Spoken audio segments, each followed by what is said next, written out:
Muchísimas gracias a todas y a todos los que se conectan con nosotros como cada semana en todas las plataformas de Radio Fe y Alegría. Desde hace algunos meses nos encontramos en cámara, nos encontramos cada domingo en la plataforma de YouTube para compartir algunas de las noticias, algunos análisis de cosas que a usted le importan, que a mí me importan, que a los venezolanos nos importan. Tenemos una excusa todas las semanas para hacerle zoom a la realidad de nuestro país. Y hoy parte del zoom lo queremos hacer con el proceso electoral que tendremos, en teoría, el próximo 28 de julio y en la práctica también esperemos. Para ello, hoy está con nosotros el politólogo Piero Trepichone, una fuente consultada reiteradamente en nuestras radios, forma parte del Centro Gumilla y nos atiende desde Barquisimeto. Piero, ¿cómo estás? Hola Héctor, bueno, sin duda alguna, como siempre, un gran placer estar contigo y con toda la audiencia de Fe y Alegría. Bueno, Piero, arrancar por lo primero, ¿no? Las elecciones están en pie. Hasta ahora, mucha desinformación sobre las elecciones, pero el cronograma dice que el 28 hay elecciones, ¿no? Es así. Sí, tal cual, y creo que, digamos, todas las condiciones están dadas para que efectivamente el evento electoral ocurra el próximo 28 de julio, más allá, efectivamente, de las expectativas o de todo ese cruce informativo que hemos tenido en los últimos tiempos. Tenemos una elección presidencial quizás compleja por cómo se está viendo en el contexto, ¿no? Hay un candidato a la reelección, que es el presidente Nicolás Maduro, hay un candidato por la plataforma unitaria, que es Edmundo González, y con Edmundo González la figura de una activista político como María Corina Machado, que hace campaña abiertamente por Edmundo González, y luego en la composición hay otros candidatos, todos hombres, por cierto, aspirando a la presidencia de la República. Un primer análisis tuyo sobre si la elección definitivamente está decidida entre los dos primeros que te nombré o algún otro tiene chance de ganar. Bueno, en todos los estudios de opinión, Héctor, que hasta ahora se han hecho en el país, que diariamente se siguen haciendo, efectivamente, como lo ha señalado, digamos, hay una concentración del voto entre dos aspirantes, tanto el Nicolás Maduro, presidente y aspirante a la reelección, y Edmundo González. Entre ambos están concentrando alrededor del 92-93% de la intención de voto de los venezolanos en este momento. Para esas otras opciones que bien has mencionado, todos hombres, por cierto, efectivamente, realmente entre todos ellos, te repito, de momento solo concentran alrededor de entre el 5 y el 6% de intención de voto. Eh, a mi juicio, mi modesto juicio, Héctor, creo que va a ser muy difícil que de aquí al 28 de julio, en estos días que restan para la elección, que pueda surgir una alternativa que dispute ese voto concentrado. Lo que sí pudiera ocurrir, Héctor, es que haya renuncias de alguno de esos aspirantes para apoyar a otras personas, y eso, si se concentra en una tercera opción, sí, digamos, pudiera dar lugar a que esa tercera opción pudiera crecer algo en ese espectro electoral, pero no está garantizado que puedan amenazar el voto concentrado entre las dos principales opciones. Los dos candidatos que nombramos de primero, ¿no? Tanto Nicolás Maduro, presidente en ejercicio, líder del PSV, se presenta a la reelección, iría a un nuevo mandato, ya fue electo en el 2014, ¿no? 2013, en abril, luego fue electo en el 18, iría a una tercera, a un tercer periodo. Y luego Edmundo González, que sale de manera, no voy a decir fortuita, pero sí como consecuencia de una serie de hechos en los que no permitieron la inscripción de María Corina Machado o de Corina Lloris. Tú has dicho que el voto está polarizado, el voto lo concentran estos dos bloques. Sobre lo que tú vas viendo, Piero, en el electorado, quizás hay mucha expectativa o muchísimo entusiasmo en cada uno de los comandos de campaña. ¿Es tan clara la victoria para uno u otro? Mira, apelando justamente también a los estudios de opinión y el seguimiento que le hemos venido haciendo al tema, efectivamente, desde un principio, perdón, Edmundo González partió con ventaja. A pesar de ser un candidato desconocido para la gran mayoría del país, porque aun siendo una persona que por muchos años se desempeñó en el ámbito diplomático, tuvo bajo perfil público y no era del conocimiento ciudadano en general. Pero recuerda que la gran electora para este proceso ha sido María Corina Machado, que fue la ganadora del proceso de elección primaria en octubre de 2023 y se ha convertido como en el referente del planeta opositor y del descontento generalizado en el país. Entonces, claro, esta alianza y esta estrategia conjunta hizo que automáticamente hubiese una transferencia de votos hacia la figura de Don González. Nicolás Maduro, digamos, dentro del PSUV había dudas sobre su intención de reelegirse un poco por el tema del desgaste político, el desgaste electoral, el descontento en muchos ámbitos del país por el tema de la política pública, por el tema de la infraestructura, de los servicios en general. No obstante, digamos, hasta ahora los números reflejan una ventaja importante entre 15 y 25 puntos porcentuales, según la encuestadora que haya hecho los estudios. Digamos, pudiéramos hablar a grosso modo de cifras entre el 50 y 55% en el caso de Edmundo González y alrededor entre el 28 y el 33-34% para Nicolás Maduro. Todavía quedan muchos días, Héctor. Digamos, viene la etapa más dura, más complicada, más compleja del proceso comercial total. Creo que todavía va a correr mucha agua debajo de los puentes. Habría que ver si esa tendencia se mantiene en estos términos o se acorta. Yo, por lo pronto, Héctor, yo recuerdo siempre el caso de Juan Pablo Guanipa en el Zulia, que porcentualmente llevaba alrededor de 20 puntos porcentuales, una separación proporcional más o menos similar a la actual, Héctor. Entonces, al final, efectivamente ganó Juan Pablo Guanipa, pero no por esos 20 o 18 puntos porcentuales, sino terminó ganando por 4 puntos porcentuales. Entonces, creo que este proceso, claro, son circunstancias y tiempos distintos, pero pudiera ocurrir que efectivamente en la medida que nos acerquemos al 28 de julio, esas tendencias se muevan hacia arriba o hacia abajo. Hay un tema que en las últimas semanas está en los medios y en la discusión, ¿no? Es el tema de la observación internacional. Los veedores o los acompañantes, como los denomina el Consejo Nacional Electoral, personas de organizaciones o de estados que ordinariamente son invitadas a ver cómo funciona el proceso.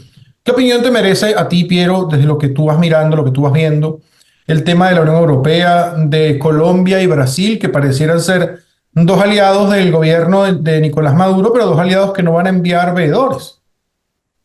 Sí, es un tema delicado, Héctor. Es un tema muy delicado porque sabes que hemos tenido en Venezuela un proceso de polarización muy dramático, con consecuencias drásticas en la confianza entre los actores políticos de diferentes signos ideológicos.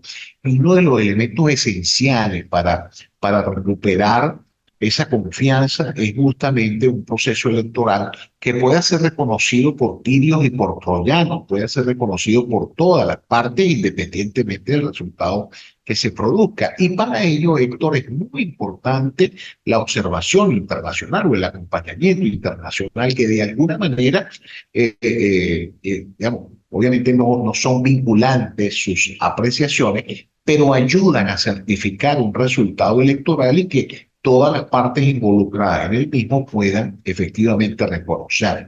Yo creo que Brasil, Colombia, la Unión Europea, es decir, hay un esfuerzo interesante para recomponer esa confianza interna en el país, que efectivamente podamos caminar hacia procesos de reinstitucionalización donde las diferencias se pueden procesar por vía electoral, repito, independientemente de los signos ideológicos que sean. Entonces, esto ayudaría mucho en esa dirección. Yo particularmente lamento que sean pocos los observadores, los acompañantes de este proceso, porque, repito, eso ayudaría a certificar y a recuperar la confianza mutua de los actores políticos en el país. No obstante, Héctor, al final del día, es la ciudadanía la protagonista del proceso de esta naturaleza y es la ciudadanía la que tiene que estar muy pendiente e involucrarse activamente, más allá del acto de votación, en todas las fases del proceso. Hay dos hechos, Piero, que quizás se me vienen a la mente ahora mismo. Uno que tiene que ver con nosotros, otro que está en nuestra región. El primero es sin duda el Acuerdo de Barbados, una veeduría internacional, un acompañamiento técnico, un diálogo político con actores diversos, actores monárquicos, actores republicanos, actores casi que empresariales. Y luego todas las dificultades que ha tenido para el cumplimiento del Acuerdo de Barbados. Y el otro hecho que se me viene a la mente son las elecciones en Guatemala, ahora con Bernardo Arévalo, en el que el rol de la observación internacional, desde mi perspectiva, fue fundamental para que este señor pueda realmente ejercer hoy como presidente de Guatemala. Ahora sale la idea, Piero, de firmar un acuerdo de compromiso para respetar los resultados electorales. Esto, más allá de que sea una propuesta de un partido político, tiene viabilidad. Bueno, ya Edmundo González ha dicho un acuerdo para qué. Esto, ¿cómo lo vas mirando tú de lo que ocurre en los partidos? Sí, es muy importante tu pregunta, Héctor, porque efectivamente sí hay algo que de alguna manera también ha enturbiado el conflicto político interno en Venezuela, son los intereses geopolíticos globales. Los intereses geopolíticos globales pueden ayudar con el tema de la observación, del acompañamiento, de la negociación, pero también pueden enturbiar en tanto y cuanto efectivamente tranquen, ayuden a trancar esos procesos de negociación y esos procesos de recuperación de la confianza entre los actores políticos internos. Entonces, el acuerdo de Barbados fue un paso importante, como lo fueron los pasos previos de negociación que se han realizado, las conversaciones de México. Creo que todo eso ayuda a enmarcar las diferencias y canalizarlas por vías institucionales. Eh, eh, Creo que la propuesta de un partido en específico de firmar un acuerdo para respetar los resultados electorales que ya efectivamente se hizo en el marco del acuerdo de Barbados, bueno, pudiera ser, digamos, un elemento más para potenciar ese proceso de recuperación de la confianza, pero creo que la ciudadanía y las organizaciones políticas esperan señales, Héctor. Lo importante de estos procesos donde tratas de destrancar la desconfianza mutua son las señales. Y eso tiene que ser, por ejemplo, las actividades, las acciones del Consejo Nacional Electoral, el comportamiento de los actores institucionales. Yo creo que todo lo que apunte a sembrar confianza en el electorado, a sembrar confianza en los actores políticos, ayuda mucho en este tema de la reconciliación y la credibilidad de todos los factores en el proceso electoral. Piero, y en este momento el Consejo Nacional Electoral está cumpliendo su rol de generar confianza, de informar a la ciudadanía, de promover el diálogo entre los partidos. Eso pareciera que no está ocurriendo, porque incluso uno mira a los rectores y entre ellos se denuncian, ¿no? Sí, no hay, digamos, confianza, es cierto. Una parte importante del país no tiene confianza en el Consejo Nacional Electoral. Particularmente pienso que hay algunas ejecutorias que no han ayudado. Esta última polémica sobre el tema de la invitación a la Unión Europea para que fungiera como acompañante internacional, observador internacional en el caso de la elección en Venezuela, y que la decisión no se haya tomado en el directorio del Consejo Nacional Electoral, sino que haya sido una decisión que no se debatió en el seno independientemente que sabemos cuál es la composición política de esa. Pero creo que esas cosas no ayudan. Pero más allá de ello, Héctor, y de un cronograma electoral demasiado restringido, con pocos días para la inscripción de los jóvenes, de los nuevos votantes, y todas estas limitaciones que hemos visto para la participación de algunas candidaturas presidenciales y de poder inscribir en algunos partidos.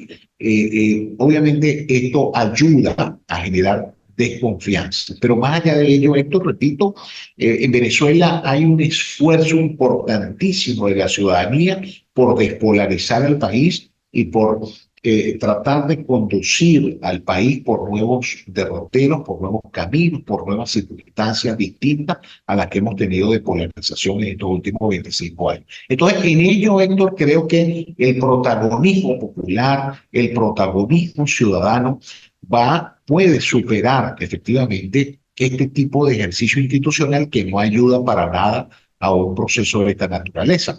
Tanto es así, Héctor, que te puedo decir que tenemos una intención de ir a votar el 28 de julio por encima del 85%. Eso es una cifra extremadamente significativa y que da cuenta del interés general, el interés colectivo de los venezolanos, más allá de las diferencias políticas y de algunos manejos institucionales en el campo electoral, Héctor. No quisiera que pasara esta entrevista sin preguntarte por los protagonistas, que al final del día no son los candidatos ni los políticos, sino la ciudadanía, la gente. Yo sé que las encuestas, los encuestadores siempre incluyen algunas preguntas, por ejemplo, de qué es lo que la gente está esperando del nuevo presidente o presidenta, cuáles son los temas que más le preocupan, de lo que tú vas registrando, Piero, qué es lo que a la gente en este momento le pica la cabeza y diría, Dios mío, que el próximo presidente haga esto. Sí, el tema de la economía, Héctor, y con el tema de la economía es un combo. El tema del alto costo de la vida, el tema del ingreso real del venezolano, el ingreso salarial deteriorado, eh, las dificultades de la cotidianidad y al mismo tiempo todo esto conectado con el tema migratorio, con la posibilidad de que en el país se generen condiciones económicas para que muchos venezolanos puedan regresar y pueda efectivamente mejorarse las condiciones de cotidianidad. Además está también señalarte el tema de la infraestructura de servicios, el tema eléctrico, el tema agua, entre otros temas que efectivamente tienen un enorme impacto en la cotidianidad de los venezolanos. Entonces, creo que hay mucha conciencia, Héctor. Desde el Centro Bombilla, por cierto, hemos hecho en estos últimos meses algunos estudios pulsando la opinión de la gente en ámbitos de cultura democrática y hay mucha conciencia ciudadana sobre que no será un proceso corto ni rápido, pero que el mayor deseo de los venezolanos es que efectivamente se aparten las diferencias políticas y se busque caminos de entendimiento en aras de potenciar todo el tema del desarrollo económico del país. Decías hace un ratito, y esto quizás es más técnico, ¿no? Con una intención de voto que supera el 80%, al final, ¿cuánto realmente es lo que la gente va a ir a votar? ¿Realmente cuál es la cifra que puede resultar de ello? Sí, muy buena tu pregunta, Héctor. La gente que está muy dispuesta, pero muy dispuesta a ir a votar, es alrededor del 60% de la población, un poquito más, que está totalmente decidido a ir a votar. Luego tiene entre un 15 y un 18% de gente que dice que muy probablemente va a votar. Es decir, hay un alto porcentaje de ese 18% que probablemente vaya a votar. Por eso te digo que las cifras están por encima del 80%. Yo calculo, Héctor, por el interés que genera esta elección, por lo atípica de la elección, por lo compleja y por la importancia para el futuro del país, yo estimo que podemos tener una participación real que fácilmente supere el 70% del electorado que está allí inscrito y que no es más, Héctor, por todo el tema migratorio y las dificultades para que muchos venezolanos en el exterior puedan emitir su voto. Si las condiciones se hubiesen facilitado para que estos más de 4 millones de venezolanos con derecho a voto en el exterior pudieran hacerlo, yo creo que hubiésemos podido superar perfectamente, podríamos superar más del 80%, incluso aproximarnos a cifras cercanas al 90%. Lamentablemente por esta circunstancia en particular, por eso te digo que al final podemos estar entre el 70 y el 80% de participación. Decía en este mismo programa, en este mismo Zoom, el profe Luis Lander hace algunos meses daba algunos datos sobre las cifras de participación, ¿no? Estos 4.5 millones de venezolanos que estamos fuera del país y que podríamos votar sí, solo si reuníamos una cantidad de requisitos y que ya vemos que no estamos en el conteo final.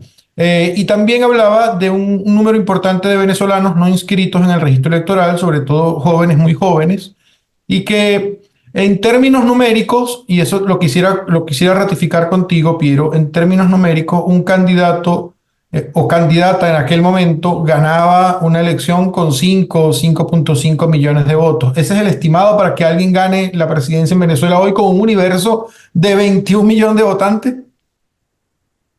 Es un poco más, inclusive podemos estar hablando de una cifra superior a los 6 millones de votos, Héctor, según las proyecciones actuales de la intención de voto de los venezolanos. Obviamente, tú sabes que estas son fotografías del momento y dependerá de las circunstancias como se maneje la campaña electoral. Creo que el tema de las narrativas va a ser muy importante en materia de comunicación política para mantener esa conexión, esa reconexión emocional de los venezolanos con el tema político, que tú sabes que digamos, que se reactivó a partir de octubre de 2023. Antes de octubre de 2023 teníamos un país inscrito en la antipolítica, inscrito digamos, en la desmovilización, en la desmotivación, y que eso cambió radicalmente a partir del último trimestre de 2023. Si esa tendencia se mantiene, Héctor, que creo que va a ser así por la importancia del 28 de julio, es muy probable que tengamos que el próximo presidente sea electo con más de 6 millones de votos.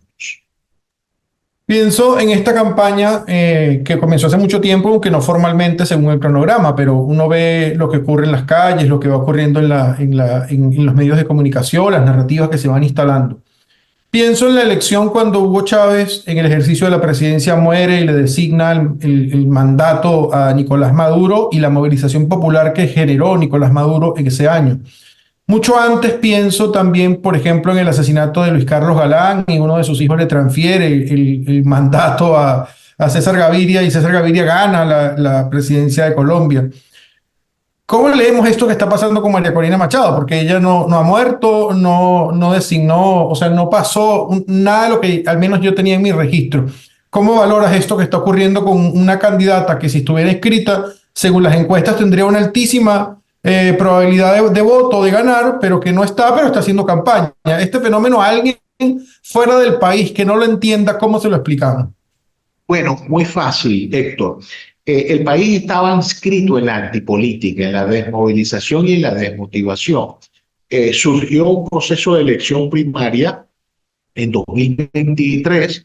En ese proceso de elección primaria, digamos, tuvimos a un actor político, el PSUV, que comenzó a atacar duramente a María Corina Machado por vía directa y por vía indirecta, y la convirtió en víctima.